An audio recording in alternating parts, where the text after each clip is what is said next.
صباح الفل. الواحد بيحاول يبقى هادي شويه بقدر الامكان. يعني انا صحيت النهارده على خبر الدولار رسمي في البنك وصل او عدى 26. ده في البنك، ما كانش على سوق سودا دلوقتي. خد الانقح منه. سعر الفايده النهارده وصل 25%، ما حصلش في تاريخ مصر قبل كده. ده معناه ايه؟ بالخلاصه يعني باختصار، حضرتك مثلا معاك مليون، ده لو معاك يعني مليون جنيه حطيتهم في البنك هيجيبوا لك في الشهر 25,000 جنيه.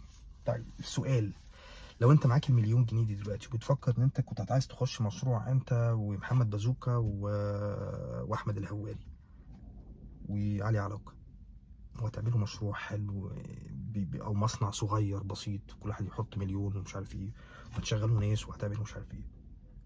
بعد ما سمعت النهارده ان المليون جنيه دي هتجيب لك 25,000 جنيه في الشهر، هل هتروح تقعد معاهم برضو وتفتح المصنع وتشغل ناس وتنتج وتاخد مخاطره ويا تكسب يا تخسر، ولا هتريح بالك وتحط الفلوس في البنك وتجيب لك 25,000 جنيه كل شهر وتنزل كل يوم تقعد على تريو ولا تقعد على أي مكان وتشيش وزي الفل وتعمل تمام، وأنت ولو ال2 مليون تجيب لك 50,000 جنيه في الشهر وهتعيش عيشة لحد ما كويسة ولطيفة وحلوة. قيس على كده بقى كتير قوي. قيس على كده ناس كانت عايزة تفتح مشاريع وتفتح مصانع. أنا واحد من الناس اللي يخليني آخد ريسك وآخد مخاطرة وضرايب وتأمينات وعمال واوفر هيدز وميه وكهرباء ومش عارف ايه، وفي الاخر يكسب يخسر، وخصوصا في ظل الاسعار اللي عماله بتزيد. مش بقول لك بتطلع وبتنزل، هي بتطلع ما بتنزلش. انا بقالي اكتر من 5 6 سنين موقف شغل في قطاع البترول، خدمات الكاترينج. اقل حاجه، اقل عقد كنت باخده كان سنه او سنتين. مين اللي كان يقدر يثبت سعر لمده سنه او سنتين؟ النهارده السعر النهارده الساعه 6 الصبح غير الساعه 12 بعد الظهر غير الساعه 6 بالليل. الاسعار بتزيد في اليوم اكتر من مره في اليوم الواحد. احنا زمان كنا ليه؟ لان في تعويم كل شويه وانت مش عارف العمله بتاعتك رايحه فين. دي رايحه في داهيه، رايحه حرفيا في داهيه. احنا زمان في بدايه الالفينات قرار التعويم ده كان عامل زي ايه؟ قرار حرب اكتوبر مثلا. انت تلاقي تصحى او تقوم الساعه 2 ودول تلاقي في 220 طياره بيعدوا قناه السويس وبيروحين يضربوا اسرائيل، وده حاجه كده ما تحصلش الا كل 100 سنه مره ولا 50 سنه مره. فدلوقتي قرار التعويم ده عادي جدا، ممكن بقى يعني كل يوم خميس كل يوم اربع متوقع ان في الدولار هيعلى وبتاع، وبيعلى بنسب كبيره يعني مش نسب صغيره. بقى شعب مصر خلاص بقى عنده وعي وادراك ان خلاص العمله بتاعتنا رايحه في 60 داهيه، فانت الدولار شارخ لغايه ال50. مش هو ده الحل يا حكومه. يعني مش هو ده الحل ارفع فايده واسحب مش عارف ايه واقلل ايه والاستيراد ايه واعتمادات ايه. مش هي دي القرارات اللي انت المفروض تاخدها. عايز تعلي وتقوي قيمه العمله بتاعتك. انا راجل مش بتاع اقتصاد خالص، بس 1+1 بيساوي 2. قيمه العمله بتاعتك هتزيد ازاي؟ انتاج، تصنيع، زراعه، اكتفاء ذاتي. كفايه كباري، كفايه كباري. حلو، احنا مبسوطين بالكباري كده وشبعنا كباري. واتس نيكست؟ ايه اللي جاي؟ فين هنعمل ايه؟ انا واحد من الناس دلوقتي، انا لو بفكر اعمل شغل تاني في السوق بعد بقالي 5 6 سنين ما بعملش شغل مثلا في الجزء بتاع قطاع البترول ده وخدمات الكاترينج، لان ما اقدرش اثبت سعري. المره الحلوه ثبت فيها سعري في 2016 حصل اول فلوتنج، اول تعويم حصل، اصحى اخش انام دولار ب 85 اصحى الاقيه ب 20 جنيه.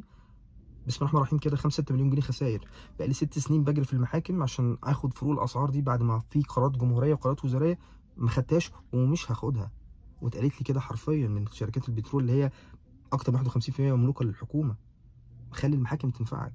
الحكومه بتقول لي خلي المحاكم تنفعك. مفيش ابسط من كده.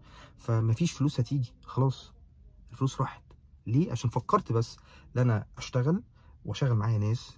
كان في اكتر من 35 بني ادم كانوا موجودين او 36 بني ادم، يعني زياده عن 150 او 200 فرد. كل بني ادم فيهم بيعول كام في اسرته؟ فحوالي 200 فرد جابت ظروفها خلاص وقعدوا في البيت.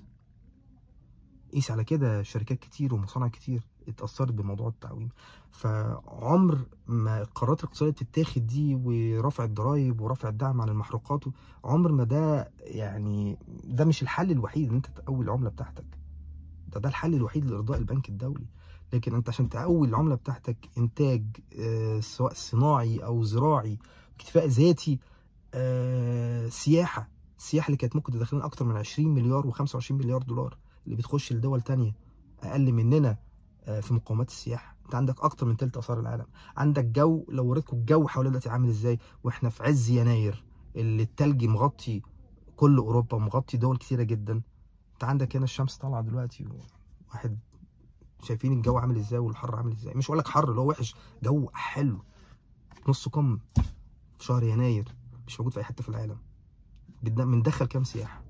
السعوديه مع احترام الشعب السعوديه وحكومه السعوديه اللي ما عندهاش مقومات سياحيه زي اللي موجوده عندنا في بلدنا سياحيا، بعيد عن عن السياحه الدينيه، بعيد عن الحج والعمره. السعوديه عامله شغل عالي جدا، يعني مش عايز اجزم ان هي عدتنا بمراحل السنه اللي فاتت سياحيا. عندهم العلا وعندهم اكتر من ديستنيشن، اكتر من جهه سياحيه هناك، وجهه سياحيه عاملين فيها شغل عالي جدا ومهرجانات وشغالين الدنيا كويس جدا. احنا فين؟ حتى وزير السياحه الوحيد اللي احنا كنا بدانا نشم نفسنا وحاسين ان هو ممكن يعمل شغل كويس وكان موجه مشرفه لمصر، دكتور راشد، اتشال من غير ما حد يعرف اتشال ليه وليه وفين وامتى وازاي. ما حدش يعرف اي حاجه. دلوقتي وزير السياحه الموجود ما نعرفش اذا كان راجل ولا ست، حرفيا والله ما اعرف اسمه، ولا ليه اي وجود ولا ليه اي تواجد خالص. السياحه اللي ممكن تدخل لنا اكتر من 20 و25 مليار دولار، احنا يعني فين؟ احنا فين منها؟ احنا الحاجه الوحيده اللي بتدخلنا فلوس في البلد دلوقتي بوابه قناه السويس معدين عليها الناس بتاعتنا، تاخد من كل سفينه بتعدي تاخد منها الدولارات. ده المصدر الوحيد اللي دخلنا دولار في البلد. احنا ولا بنصدر ولا بننتج ولا بنكتفي ذاتيا من اي حاجه خالص. ف ربنا يستر. صباحكم زي الفل وربنا يعدي على خير.